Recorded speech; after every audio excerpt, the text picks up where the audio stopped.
பெரியவர்களே, பேரன்பு கொண்ட கலா ரசிக பெருமக்களே, இருவாளர்களே, விழா கமிட்டியாளர்களே, விழா கமிட்டி தலைவர் அவர்களே, இவ்வாண்டு இவ்விழாவை மிக சிறந்த முறையிலே மிக சிறப்பாக நடத்துவதற்கு ஏற்பாடு செய்த பெருமதிப்பிற்கு மரியாதைக்கும் அன்பிற்கும் உரிய அருமை என்னார் அவர்களே, இந்த சிறப்பான சிங்கார கலையம் வந்து அமர்ந்திருக்கக்கூடிய அன்பு உள்ளம் நிறைந்த உடன்பிறவா சகோதர சகோதரிகளே, எதிர்காலத்து இளம் சிங்கங்களே, சிங்கிகளே.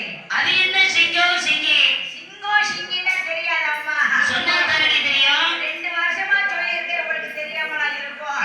மறந்தாலும் மறந்துருப்பாங்க. இருந்தாலும் சொல்லிடுவோம். முறுக்கிக்கிட்டு திரிவார்களே, அவங்களுக்கு பேரு சிங்கம்.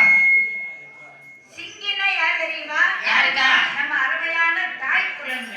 அது மட்டுமல்ல, வருத்தம் இல்லாத வாலிபர்களே. வருத்தங்கிறதே கிடையாதும்மா. யாருக்கு? நம்ம வாலிப பிள்ளைகளுக்கு தான். என்ன அப்படி? என்ன வருத்தப்பட வேண்டிய வயசா? எப்படிப்பட்ட வயசு? துள்ளி குதிக்கிற வயசு. ஓடுற பாம்பை மிதிக்கிற வயசு. நாள் முடிகிற போது வாலிபர்களுக்கு வருத்தம் எதுவரைக்கும் இல்லாம இருக்கும்? கால்ல ஒரு கட்டைய போடுற வரைக்கும், கல்யாணம் பண்ற வரைக்கும் சொல்லு. கல்யாணம் முடிக்கிற வரைக்கும் நம்ம வாலிப பிள்ளைகள் எப்படி இருப்பாங்க தெரியுமா? எப்படி? சும்மா காலரை தூக்கி விட்டுக்கிட்டு எனக்கனேன்னு தெரிவாங்க. எது வரைக்கும்? கல்யாணத்தை பண்ற வரைக்கும். அவர் எதுக்கு தூக்கிட்டு திரிகிறாரு? பெட்டிக்காரு என்ன பழைய நினைப்புல தூக்குறாரு காலரை. நல்ல வவ்வால் மாதிரி உட்கார்ந்துட்டு இருக்கான். அவனுக்கு ஏவாட்டம் நினைப்புதான். நம்ம காலக்காரன் என்ன சொல்றாருங்க? காது உடையிற குடுமி மாதிரி இருக்காரா? காது குடுமி மாதிரி. அவருக்கு பழைய நினைப்புதான். வாலிபர்களுக்கு கல்யாணம் பண்ற வரைக்கும் வருத்தமே தெரியாது. கிடையவே கிடையாதம்மா. ஒரு கல்யாணத்தை பண்ணியாச்சுன்னா என்ன ஆகும்? எங்க சுத்தினாலும் 6 மணிக்கெல்லாம் வீடு வந்து ஆஜராகணும். அப்படி 6 மணிக்கு வீடு வந்து சேரலன்னா எல்லாம் கட்டாயிரும். ஆமா. அது மட்டுமல்ல, தாத்தாமார்களே, பாட்டிமார்களே, வயிற்றுக்குள்ள இருக்கும் நயா பைசா. நாளைய வாரத்தின் நம்பிக்கை தூண்களாக விளங்கி இருக்கக்கூடிய மாணவ செல்வங்களே, ஆமா. மற்றும் வெளியூர்ல இருந்து அருள்மிகு அம்மை தேவி ஸ்ரீ காளியம்மனை வழிபாடு செய்ய வருகிறந்திருக்கக்கூடிய ஆன்மீக அன்பு உள்ளங்களே, பக்தோடி பெருமக்களே, விவசாய பெருங்குடி மக்களே, வியாபார பெருங்குடி மக்களே, ஆமா. ஆன்மீக அன்பு உள்ளங்களே, மெய்யன்பர்களே, உங்கள் அனைவருக்கும் அத்தனை பேர்களுக்கும் எமது கலைக்குழுவின் சார்பில் முதற்கண் வணக்கத்தை தெரிவித்துக் கொள்கிறோம். வணக்கம் வணக்கம் வணக்கம். நாங்கள் பாடுகின்ற பாடல் என்ன? சாதாரண கிராமிய கலையாக விஜய் பழம்பெரும் கலையான இந்த விஜய் நிகழ்ச்சிக்கு புத்துணர்வு கொடுத்தவர்கள் யாரம்மா? நமது மறைந்த கலைவாணர் NSK அவர்கள், கன்னியாகுமரி மாவட்டத்தை சார்ந்த கோவாலை சுந்தரம்பிள்ளை அவர்களும், மறைந்த மாமியரை சாத்தூர் பிச்சுக்குட்டி அவர்களும், செவல்குளம் தகையா அவர்களும், அவராய் படித்தவர்களும் மாமல மக்களும் ரசிக்க வேண்டும் என்பதற்காக பழங்காலத்து கலை நிகழ்ச்சியிலே இப்படி ஒரு புதுமை ஏற்படுத்தினார்கள். நாங்களும் ஏதோ எங்கள் சித்தனுக்கு எட்டியவாறு எங்களுக்கு தெரிந்த முறையில் உங்கள் முன்பு பாட வந்துள்ளோம். பாடல் பாடலை சொற்குற்றம், பொருள் குற்றம், கலை குற்றம், இசை குற்றம், தாய் குற்றம், நில குற்றம், அதோடு சாரீர குற்றம், அதோடு சரீர குற்றம் இன்னும் எத்தனையோ குற்றங்கள் இருந்தாலும் இருக்கலாம். இருக்கும். இருப்பினும் தாங்கள் பெற்றெடுத்த குழந்தைகள் எவ்வாறு குற்றம் செய்தாலும் சரி, நீங்கள் எப்படி பொறுத்து மன்னித்து ஆதரவளித்தீர்களோ அழைப்பீர்களோ அதே ஒன்றே சரி. எங்களையும் உங்கள் வீட்டு பிள்ளைகளாக நினைத்து ஆமாம்மா. குற்றத்தை மன்னித்து சரி. குணத்தை மேற்கொண்டு ஆஹா. எங்களுக்கு மீண்டும் மீண்டும் சரி. ஆக்கமும் ஊக்கமும் அளிக்க வேண்டும் என்று உங்கள் பொன்னான பாதாரத்தை பணிந்து ஆஹா. அன்பார்ந்த நன்றி கலந்த வணக்கத்தை தெரிவித்துக் கொள்கிறோம். நன்றி, வணக்கம். வணக்கம். மேலும் இந்த ரதமுடையார்களும் நகரத்திலே சரி. பொலிவீச்சு காட்சியளிக்கக்கூடிய தேவி பராசக்தி பராசக்தி அம்பிகை பிராட்டி எம்பிராட்டி அகிலாண்ட ஒளி பிரம்மாண்ட நாயகி ஆஹா. 1000 கண்படைத்த அம்பிகை சடாட்சரி ஆமாம்மா. கண்கண்ட தெய்வமாக காட்சியளிக்கக்கூடிய அம்பாள் அம்மை காளியம்மனுக்கு நடைபெறுகின்ற சரி. இந்த ஐப்பசி திருவிழாவிலே ஆமாம்மா. ஆண்டுதோறும் உங்கள் மத்தியிலே சரி. எமது கலை நிகழ்ச்சியை நடத்துவதற்கு வாய்ப்பளித்துக் கொண்டிருக்கக்கூடிய ஆஹா. ஆன்மீக அன்பு உள்ளங்கள், ஆமா. ரெட்டிகுல பொதுமக்கள், சபாசி. அத்துணை அன்பு உள்ளங்களுக்கும் நல்ல உள்ளங்களுக்கும் விழா கமிட்டி சார்ந்த தலைவர், ஆமா. செயலர், பொருளர், காரியதரிசி, கமிட்டி சார்ந்த உறுப்பினர்கள், கணக்கு பிள்ளை, ஊர் தலைவர், ஊர் நாட்டாமை மற்றும் மதிப்பிற்குரிய அன்பு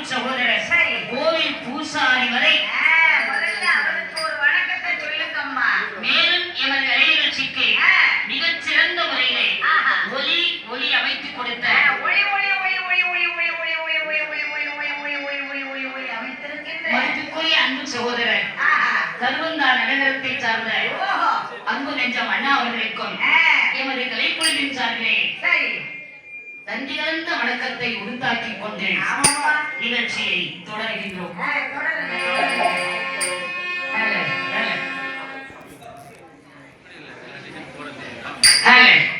மேலும் பெரியோர்கள் இன்று எங்களுக்கு கொடுக்கப்பட்ட தலைப்பு என்ன கதையம்மா? அதாவது சாஸ்தாவை சுருக்கமாக பெருமை செய்துவிட்டு மகாபாரதத்திலே பிராண பருவம், அதாவது அஜ்ஞாதவாச கலை விடாத வருவங்களே பிராண பருவம். ஆமா, அந்த கதையை பாட போறீங்க. அந்த கதையை பாட சொல்லியிருக்காங்க. எதுக்காக? ஏன்னா மகாபாரத கதையிலே ரொம்ப முக்கியமான தலைப்பு என்ன? பிராண பருவம். என்ன அப்படி? அதாவது ஐவர் வந்த வந்தவரும் துரியோதனுடன் சூதாடி நாடு நகரை இழந்து 12 ஆண்டுகளையும் காட்டிலே கழித்து ஒருவரிடம் ஒருவருக்கும் தெரியாமல் உருமாறி மற்ற நாட்டு மாமன்னனுடைய அரண்மனையிலே மறைந்து காலம் கழித்த அஜ்ஞாதவாச கலை. அந்த கதையை பாட போறீங்களா? ஏன் அந்த கதையை பாட சொல்லுவாங்க அப்படின்னா, மழை பெய்யலைன்னா பிராண பருவத்தை பாடினால் மழை பெய்யும் அப்படின்னு அந்த காலத்துல இருந்து ஒரு ஐதீகம் இருந்திருக்கு. ஐதீகம். ஆமா ஆமா ஆமா. அதனால நான் பிராண பருவத்தை பாடி மழை பெய்யலைன்னா என்கிட்ட சட்டைக்கு வந்துடாதீங்க. ஊருக்கு விரட்டி விரட்டி அடிப்பாங்க. அடிச்சாலும் பரவாயில்ல, நான் அவங்க வீட்டு பிள்ளை தானே, அப்படியா? அவங்க அடிக்கிற உரிமை உள்ளவங்க தானே, அடிச்சாலும் வாங்கிக்கிறோம். அப்ப கூட்டாம அடிவாங்க. அதனால பிராண பருவ கதை.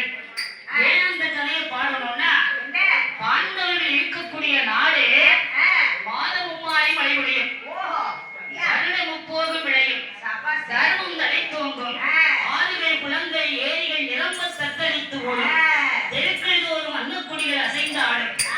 அந்த பிராணபூபதி மன்னவர் அரிய 7 வகை பேரும் பெற்றவர். அதனால பாண்டவர்கள் இருக்கக்கூடிய நாடு மிகவும் சிறப்பா இருக்கும். சிறப்பா இருக்கும், செழிப்பா இருக்கும், மழை பெய்யும். அதனால மகாபாரதத்துல இந்த பிராண பருவத்தை பாடவும் அப்படின்னு மழை பெய்யல அப்படின்னா இந்த பிராண பருவத்தை பாடுறதுக்காக ஸ்பெஷலா விழுப்பாடு கூட்டு போவாங்க. ஆமா, மழை பெய்ஞ்சிருக்கா? எப்பயாவது கண்டிப்பா மழை பெய்யும். ஆமா ஆமா, நாட்டுக்குள்ள பெய்ஞ்சிருக்கு.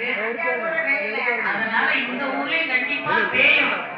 அந்த ஆத்தாளுடைய அருளால கண்டிப்பா மழை பெய்யும். நம்ம கையில என்னம்மா இருக்கு? அம்மா காளியம்மா கருணை வச்சாங்க. நாடு செழிச்சாத்தாரடி, மக்களுக்கு சிறப்பு. ஆமா ஆமா, முதல்ல நமக்கு நல்லது. அதனால சுருக்கமா சரத்தாவை பறை பண்ணிட்டு பிராண பருவத்தை பாடுகிறோம். பாடுங்க பாடுங்க. அதாவது பாதாள உலகத்திலே அரக்கர் குலத்தை சார்ந்த பெண்ணாள் யார் வாழ்ந்து வருகிறார்? துந்துவி என்ற அறைக்கு வாழ்ந்து வருகிறார். ஆனால் ஆதி கைலாசத்திலே 33 ஏழைகள் 64 ரிஷிமார்கள் பின்னர் எம்பொருள் கருட வந்தவர் சித்த வித்யாதர அனைவரும் புடை சூழ ஆதி கைலாசத்திலே பகவான் பார்வதியும் கொள்ளிருக்கிறார். ஆனால் தெய்வலோகத்திலே தேவேந்திரன் சபையிலே தேவர்களே கொள்ளிருக்கிறார்கள். அந்த தேவர்களுக்கெல்லாம் ரொம்ப நாளா ஒரு எண்ணம். என்ன எண்ணம்மா? அதாவது அசுரர்களுக்கு நாம் என்னைக்குமே அடிமையா இருக்கோம். ஆமா ஆமா, அசுரர்கள் நம்மை ஆட்டி படைக்கிறார்கள். அவங்கள கண்டாலே எனக்கு எல்லாமே ஆடுது உடம்பு அப்படி சொல்ல. ஆமா. அதனால என்ன, அவங்க சாப்பிடுற சாப்பாடு அப்படி, நாம சாப்பிடுற சாப்பாடு இப்படி. அவங்க மாமிசங்களை வளைச்சு மாட்டிருந்தாங்க. வருஷா காலமெல்லாம் தவோ தவோ தவோன்னு இருந்து பழமும் காயமும் கிழங்கும் வார்த்துன்னு தெரியும். ஆமா ஆமா, அதனால அவங்க எங்க பழத்துக்கு எங்க போக? இந்த ரதமுடையார் படத்துக்கு வந்து சாப்பாடு ஒரு வெட்டு வெட்டிட்டீங்க. வருஷம் இந்த ஊர்ல தாங்க அந்த சாப்பாடே பார்க்க முடியுது. சாப்பாடே இங்கதான் நம்ம பார்க்க முடியுது. பாயாசத்தை கேட்கணுமே, உதடோட உதடு ஒட்டிச்சு பிசு பிசு பிசு பிசு பிசு பிசுன்னு உட்காந்துருக்கா பாரு, உதட்ட பிரிக்க 1/2 மணி நேரம் ஆயிடுச்சு. அந்த நெய்யை பார்த்து பல வருஷம் இருக்கும் போட்டு இருக்கு. நம்ம பெட்டிக்கார் என்ன பண்ணாரு? பாயாசம் வாங்கியே குப்பரை விழுந்துட்டாரு. அப்ப கழிவுதான் கொண்டு வந்திருக்கியா? அரசு பெருக்கிட்டு இருந்தது. ஏன்னா ரெட்டிக்குள்ள பொதுமக்கள் அந்த காலத்துல இருந்து இந்த காலம் வரைக்கும் என்ன சாப்பாடு போடுறதுல சிறந்தவர்கள். அன்னதானத்துல. ஆமா, அப்படியா? எந்த ஊர்ல இருந்தாலும் ரெண்டு மக்கள் சாப்பாடு கொடுக்கறதுல குறைஞ்ச ஆளுகள் கிடையாது. சரி சரி. அதனால இந்த ஊர்ல அந்த காலத்து ஐதீகம் மாறாம ஆமாம்மா. பருப்போட நெய்யோட சாப்பாடு ஒரு வெட்டு வெட்டியிருக்கேன். இந்த ஊர்ல அன்னதான சாப்பாடு சாப்பிடுறதுக்காகவே வருஷம் வருஷம் வரணும் போல ஒரு ஆசையா இருக்கு. அதுக்கு கூப்பிடாட்டாலும் நம்ம விட மாட்டோம் அப்படிங்கிற அம்மாவுக்கு பின்னால எடுத்து வச்சிருக்காங்க. அது மட்டும் இல்லடி, நாளைக்கு புளியோதரை சாப்பாடு தெய்வீக சாப்பாடு எப்போ? சாம பூஜை முடிஞ்ச உடனே. நாளைக்கு. ஆமா, சரி, ஒரு குடும்பம் கொடுக்க வேண்டியதா? போன வருஷமே சொல்லிட்டேன். இவ்வளவு சிறப்பா இருக்குன்னு ஒரு டிஃபன் பாக்ஸ கொண்டு வந்திருப்பேன், என் பிள்ளைகளுக்கு கொண்டு போயிருப்பேன் அப்படின்னா இந்த வருஷம் ஒரு மடியை கட்டி விட சொல்லிடுறேன். குடத்துல அடைச்சிட வேண்டியதா? தேவையே இல்ல. அவங்க சாப்பிடுற சாப்பாட்டின் காரணமாக சரி. அசுரர்கள் பலம் படைத்த வண்ணமாக இருக்கிறார்கள். நாமும் அவர்களுக்கு தகுந்த மாதிரி பலம் படைத்தவர்களாக இருக்கணும்னா என்ன செய்யலாம்? அமிர்தங்களை புசிக்க வேண்டும் என்று ஆஹா. சத்தா சமுத்திரத்தை தாயாகவும் ஆமா. மகேந்திரை மலையை மச்சாகவும் அத்தாகவும். வாசுகேந்திர பாம்பை கயிறாக போட்டு சரி. தேவர்களும் அசுரர்களும் அமிர்தம் கிடைக்கிறார்கள். ஆளுக்கு ஒரு பக்கமா நின்று அந்த கடலை கடைஞ்சாங்க. அந்த அமிர்தத்திலே 10ஆவதாக அமிர்தம் வந்து பிறக்கிறது. சரி. அந்த அமிர்தத்தை பார்த்தவுடனே தேவர்களும் அசுரர்களும் தர்க்கமிடுகிறார். நான் தான் முதல்ல சாப்பிடுவேன். தர்க்கமிடுவதை பார்த்தால் எம்பெருமான் அசுரர்கள் அமிர்தத்தை சாப்பிட்டாங்கன்னா தேவர்களே இருக்கிற இடம் தெரியாம சோழி முடிச்சு போடுவாங்க. அதனால அசுரர்களுக்கு அமிர்தத்தை கொடுக்க கூடாது என்பதற்காக சரி. ஸ்ரீமன் நாராயணமூர்த்தி என்னம்மா? அழகான 16 வயது பருவ மங்கையை போய் வடிவமெடுத்தார். சரி. அமிர்தத்தை பங்கிட்டு கொடுப்பதற்கு எம்பெருமான் எப்படி வருகின்றார்?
வடிவம் எடுத்த